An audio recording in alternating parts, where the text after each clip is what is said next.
Hello hi everyone. आज हम लोग चेक करेंगे ज्ञान जराट की वीडियो। आ गई मालदीव्स की अकल ठिकाने। Maldives government suspends 3 ministers. Let's come to the video.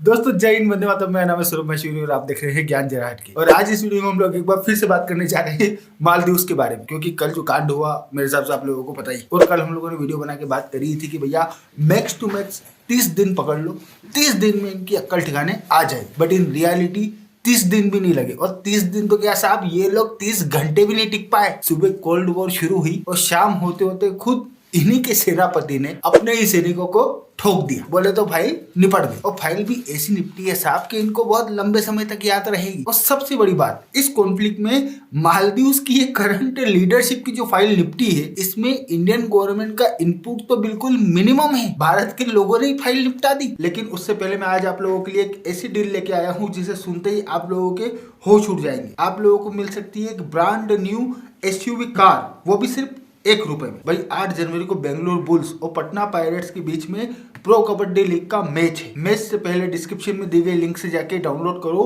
My 11 circle app और अपनी टीम बनाओ। कैसे? तो भैया माई 11 सर्किल ऐप के ऊपर अपनी टीम बनाना बहुत ही आसान है। यूज करो एक्सपर्ट टीम फीचर, जिसमें आप लोगों को मिलेगी कबड्डी एक्सपर्ट्स द्वारा बनाई गई टीम को अपने हिसाब से मॉडिफाई करो और कॉन्टेस्ट ज्वाइन करके बढ़िया प्राइस जीतो। रजिस्टर करने के 1 घंटे में ज्वाइन करो मेगा कॉन्टेस्ट और मात्र सिर्फ ₹1 में एक ब्रांड न्यू एसयूवी जीतने का मौका पाओ। साथ में मिलेगी एक शानदार रॉयल इनफील्ड बाइक और एक आईफोन भी। ये कॉन्टेस्ट सिर्फ मेरे ही सब्सक्राइबर्स के लिए है और मेरी ही लिंक से एक्टिव होगा। सिर्फ इतना ही नहीं, अगर आप डिस्क्रिप्शन में दी गई लिंक से जाके ऐप को डाउनलोड करते हैं और मेरे इस कूपन कोड को यूज करते हैं तो आप लोगों को डिपॉजिट करने पे मिलेगा 20% एक्स्ट्रा कैश। इतने सारे ऑफर्स रोज रोज एक साथ नहीं मिलते, तो जल्दी जाओ और माई 11 सर्किल ऐप को डाउनलोड करके बेंगलुरु बुल्स और पटना पायरेट्स के बीच होने वाले इस मैच के लिए अपनी टीम बनाओ। नाउ फिर से लौटते हैं हमारे टॉपिक के ऊपर और बात करते हैं मालदीव्स के नए झुमरू लीडर्स की ये जो शांतिपूर्वक फाइल निपटी है, इस फाइल निपटने की प्रोसेस के बारे में। लेकिन हम लोग इसके ऊपर बात करें उससे पहले कुछ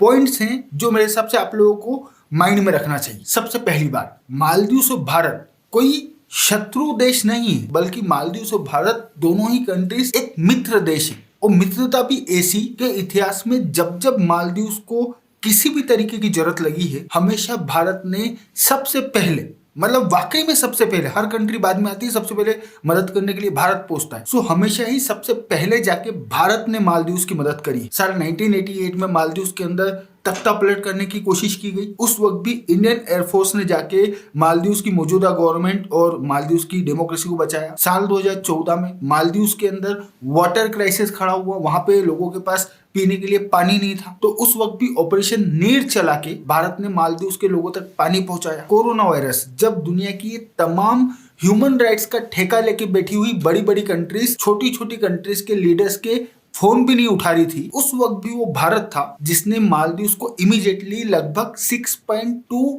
टन मेडिकल एसेंशियल आइटम्स ना सिर्फ प्रोवाइड कराए, बल्कि कोविड-19 से लड़ने में मालदीव्स की मदद भी करी। प्लस भारत के जो टीचर्स है, भारत के जो डॉक्टर्स हैं, ये लोग भी मालदीव्स का जो एजुकेशन और हेल्थ सेक्टर है, इसमें एक बहुत महत्वपूर्ण रोल प्ले करते हैं। इसके अलावा मालदीव्स के अंदर जो इंफ्रास्ट्रक्चर के डेवलपमेंट का काम है, उसमें भारत मालदीव्स की मदद कर रहा है। मालदीव्स के जो स्टूडेंट्स हैं, इंडिया उनको स्कॉलरशिप प्रोवाइड कराता है ताकि उनको बेटर एजुकेशन मिले और वो उनकी कंट्री का भविष्य सुधारे। And last but not least, Maldives की जो टूरिज्म इंडस्ट्री है, इसमें सिर्फ आज की तारीख में नहीं बल्कि पिछले 3 सालों से लगातार इंडिया सबसे बड़ा रोल प्ले कर रहा है। मतलब कि मालदीव्स के अंदर सबसे ज्यादा टूरिस्ट भारत से जा रहे हैं। और इन तमाम चीजों के ऊपर हमारा ये जो देश भारत है, भाई आज की तारीख में भारत के अंदर दुनिया की सबसे बड़ी कंज्यूमर क्लास बैठी हुई है, जो ना सिर्फ पैसा कमा रही है बल्कि उस पैसे को खर्च भी कर रही है। सो सिर्फ मालदीव्स ही नहीं बल्कि दुनिया की जितनी भी कंट्रीज है, अगर आप इकोनॉमिक टर्म्स की बात कर रहे हो ना, तो आज की तारीख में भारत दुनिया की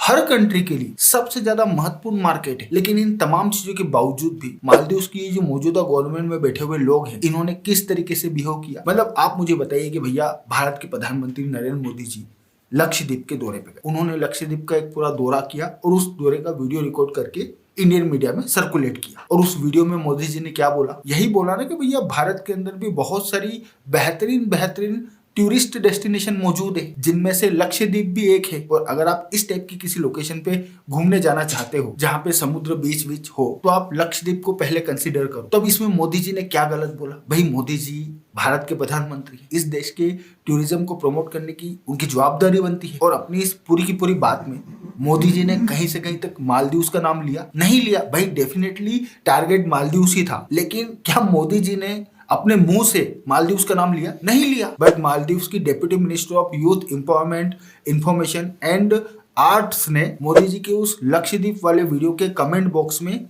ये कमेंट किया, जिसमें मोदी जी को मोहतरमा क्लाउन बताते हुए इजराइल का पपेट बता रही। प्लस मालदीव्स का एक पॉलिटिशियन है जाहिद रमीज, इसने ये लिखा, जिसमें भाई साहब मालदीव्स की सर्विसेज को ना सिर्फ भारत की सर्विस से बेहतर बता रहे हैं, बल्कि अगला ये भी लिख रहा है कि क्या भारतीय चीजों को साफ रख पाएंगे, इनके कमरों से बदबू आती। इस टाइप की बातें लिख रहे हैं ये लोग उस कंट्री के लीडर्स और उस कंट्री के लोगों के लिए जो इनकी मित्र देश है और जिसके भरोसे इनकी आधी आबादी पल रही है, और जो इन्हें चाइना के डेप्ट ट्रैप से बाहर लाएगी। इतना ही नहीं, इसके अलावा इन मानसिक रूप से विकलांग लोगों की हालत ये है कि एक तरफ तो ये लोग लक्षद्वीप से मालदीव्स को कंपेयर करते हुए लोगों को ये बोल रहे हैं कि इनका ये जो देश मालदीव्स है ये खूबसूरती के मामले में लक्षद्वीप से कहीं ज्यादा बेहतर है। और इन्हीं की ये जो करंट रूलिंग पार्टी है, यानी कि ये जो प्रोग्रेसिव पार्टी ऑफ मालदीव्स है, इसके मेंबर ने मालदीव्स की खूबसूरती बताते हुए ये फोटो शेयर किया, जो मालदीव्स का भी नहीं बल्कि फ्रांस का है। देन अब क्योंकि मालदीव्स की लीडरशिप भारत के प्रधानमंत्री और भारत के लोगों के लिए इस तरीके की घटिया बातें लिख रही है ओपनली सोशल मीडिया पे, तो इनके जो फॉलोअर्स हैं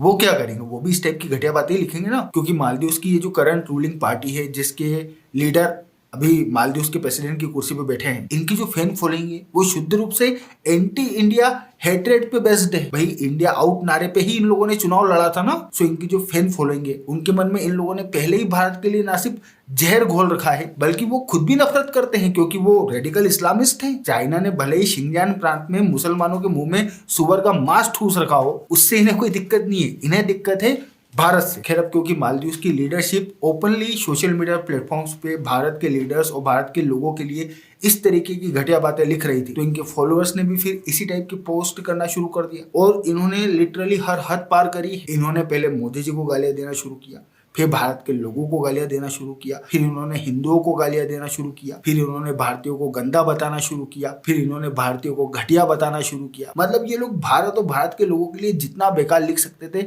इन्होंने सब कुछ लिख मारा। सच्ची बता रहा हूँ, जो शुरुआती मूवमेंट थे ना, उसमें मालदीव्स के लीडर्स और मालदीव्स की ये जो आबादी है, कितनी आबादी है मालदीव्स की? 6 लाख लोग भी नहीं है टोटल मिला के। जितनी मालदीव्स की टोटल आबादी है ना, मैं आप लोगों को लिख के दे रहा हूँ। अगर हम लोग पूरे भारत को काउंट करें तो एट ए टाइम इससे कहीं ज्यादा संख्या में लोग सुलभ शौचालय में मूत्र रहे होते हैं। लेकिन इसके बावजूद ये लोग इस तरीके से बिहेव कर रहे थे जैसे कि ये अमेरिका में रह रहे हो, इनके पास अमेरिका जितना पावर हो, दुनिया ये कंट्रोल कर रहे हो, यूएन ये कंट्रोल कर रहे हो, और ये कहेंगे जो दुनिया करेगी। लेकिन ये लोग एक छोटी सी बात भूल गए कि इंडिया वाले साले अमेरिका वालों को नहीं मोच रहे, कनाडा वालों को ठिकाने लगा के बैठे हैं। तो फिर भारतीयों के सामने इनकी हैसियत ही क्या है? इस वजह से जब भारतीयों ने रिस्पॉन्ड करना शुरू किया तो इनके लग गए। सबसे पहले तमाम सोशल मीडिया प्लेटफॉर्म्स पे बायकॉट मालदीव्स ट्रेंड होना शुरू हो गया। देन लिटरली इसमें गवर्नमेंट का कोई भी हाथ नहीं है, बट इंडिया में बैठे हुए जो हैकर्स है, इन्होंने मालदीव्स के ऊपर साइबर अटैक कर दिया, जिसमें इनकी जितनी भी महत्वपूर्ण वेबसाइट थी, जैसे कि फॉरेन मिनिस्ट्री की वेबसाइट, टूरिस्ट डिपार्टमेंट की वेबसाइट, सब ठिकाने लग गए। देन भारत के जो बड़े बड़े सेलिब्रिटीज हैं, जैसे कि अक्षय कुमार हो गए, सलमान खान हो गए, सचिन तेंदुलकर हो गए, इरफान पठान हो गए, सब ने ओपनली, किसी ने लक्षद्वीप को सपोर्ट करना शुरू किया, किसी ने मालदीव्स को सीधे सीधे क्रिटिसाइज करना शुरू किया, किसी ने भारत के टूरिज्म स्पोर्ट को प्रमोट करना शुरू कर दिया। मतलब कि हर किसी ने अपने अपने हिसाब से सोशल मीडिया पे पोस्ट डालते हुए इस पूरे के पूरे मामले में भारत को सपोर्ट करना शुरू कर दिया। जॉन इब्राहिम का आप ले लो, सबसे पहले मेरे हिसाब से शायद जॉन इब्राहिम ने ही मोर्चा संभाला। देन इसके बाद मालदीव्स के लिए सबसे बुरी खबर आई, और वो खबर थी बुकिंग कैंसिलेशन की। ऑफिशियल डाटा है ये। कल शाम होते होते इस पूरे के पूरे मामले की वजह से 8,000 बुकिंग्स कैंसिल हो गई होटल्स की मालदीव्स के अंदर, और 2,500 फ्लाइट्स की टिकट कैंसिल हुई। सो मालदीव्स की जो मेन इंडस्ट्री है, जिसपे पूरा पूरा देश चल रहा है, भाई अगर जीडीपी का 20% आपका टूरिज्म से आता है और ओवरऑल जीडीपी का 80% इनडायरेक्टली टूरिज्म से आता है, तो आप हर चीज अफोर्ड कर सकते हो, लेकिन इस टूरिज्म इंडस्ट्री को लूज करना अफोर्ड नहीं कर सकते। और टूरिज्म इंडस्ट्री जो है वो प्रेम भाव से चलती है, इस तरीके से नहीं चलती कि आप सामने वाले देश के लोगों को गंदा, घटिया और बदबूदार बताओ और फिर उन्हीं को घूमने के लिए अपने यहाँ बुलाओ। ऐसा नहीं होता। सो लोगों ने बुकिंग्स कैंसिल करना शुरू कर दिया, और बुकिंग कैंसिल, ये मालदीव्स वालों ने जो विवाद को ठंडा करने की कोशिश करी, उसके बावजूद अभी भी back to back bookings cancel ही हो रही है। देन इसके बाद मालदीव्स के अंदर मालदीव्स की जो अपोजिशन पार्टी है उसके लोग, जो कि अभी थोड़े समय पहले तक पावर में थे, उन्होंने मालदीव्स की गवर्नमेंट को क्रिटिसाइज करना शुरू किया। मालदीव्स की जो मालदीव्स नेशनल पार्टी है, इसने पब्लिकली मोदी जी के खिलाफ ये जो घटिया कमेंट हुए, भारतीयों के खिलाफ ये जो रेसिस्ट कमेंट हुए मालदीव्स और मालदीव्स के लोगों की ओर से, उनको कंडेम किया। और मालदीव्स के जो अदर बड़े बड़े लीडर्स हैं, बोले तो जो भूतपूर्व राष्ट्रपति हैं, उन्होंने भी ओपनली मालदीव्स की मौजूदा गवर्नमेंट को ये कहते हुए क्रिटिसाइज करना शुरू कर दिया कि भाई साहब क्या कर रहे हो, ऐसे कोई टूरिज्म चलता है क्या? भारत हमारा बिल्कुल मित्र देश है, उस देश के लोगों और लीडर्स के लिए आप इस तरीके की बातें बोल रहे हो, आपको शर्म आनी चाहिए। और इनफैक्ट उनकी ओर से ये तक कहा गया कि मालदीव्स की जो मौजूदा गवर्नमेंट है उसकी लीडरशिप को पब्लिकली भारत सरकार से ऑफिशियली माफी मांगना चाहिए। सो ये जो काउंटर ऑफेंसिव हुआ ये इतना बड़ा हुआ और इतने बड़े लेवल पे हुआ कि मालदीव्स की गवर्नमेंट को हथियार डालने पड़े। सबसे पहले तो मालदीव्स की गवर्नमेंट की ओर से ऑफिशियल स्टेटमेंट ये आया कि भैया ये हमारे जो मंत्री तंत्री ने ट्वीट किए हैं ये इनके पर्सनल ओपिनियन है, मालदीव्स की गवर्नमेंट का इनसे कोई लेना देना नहीं है। देन इसके बाद में वो तीनों मिनिस्टर जिन्होंने भारत और भारत के लोगों के खिलाफ इस तरीके की घटिया बातें लिखना शुरू करी थी, इनको तुरंत प्रभाव से ना सिर्फ सस्पेंड किया गया बल्कि इसके अलावा भी वो तमाम लोग जो इस पूरी की पूरी प्रोसेस में शामिल थे सबका सस्पेंशन हुआ, मतलब कि एक भी नहीं बचा। सो निपट गई भाई, आगे अक्कल ठिकाने। और मैं आपको अगेन लिख के दे रहा हूँ, आज भले ही मालदीव्स की मौजूदा लीडरशिप चाइना कर रही हो, लेकिन ये भारत के साथ में खराब रिलेशन अफोर्ड नहीं कर सकते। जिस दिन भी भारत चाहे इनका टेटुआ दबा सकता है। और ये लक्षद्वीप वाली चाल चल के भारत सरकार ने ऑलरेडी इन लोगों को समझा दिया है कि अब तुम्हारी गर्दन बेटा हमारे हाथ। और हाँ, एसीवी जीतने के लिए डिस्क्रिप्शन में दी गई लिंक से जाके My11 सर्किल ऐप को डाउनलोड करना मत भूलिएगा। प्लस